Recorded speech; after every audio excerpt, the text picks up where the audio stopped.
if you're just like, never underestimate the power of compounding returns, as Buffett famously said, don't ignore the dangers of compounding losses through inflation, that invisible tax, which again is just theft.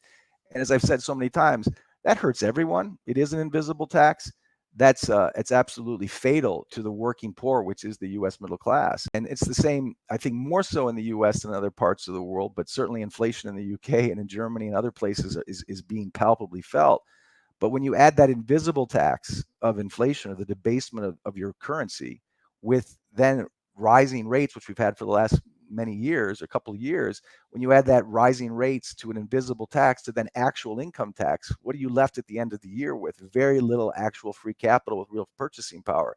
And I think that's why we have so much unrest, so many problems politically and socially in the US beyond just identity politics. We have a country that's strapped, that's broke, and the people feel it. When people feel things with pain, they react in different ways, left, right, center, woke based, however, but there's a lot of disunity. And so that's where I see that, to answer your question, that lack of purchasing power. And again, you can take a guy like Eric Weinstein, or you can take a guy like Jeremy Grantham, or you can take Jeffrey Gundlach in the bond and credit markets, or intellectuals. We all see this. But you can take a guy like Oliver Anthony, a singer in Farmville, Virginia, who plays guitar, who doesn't know anything about NBA level statistics, and doesn't need to, because as he said in his song, which has 80, 90 million hits in the US for a reason, my dollar ain't worth crap, euphemism, and I'm being taxed to no end.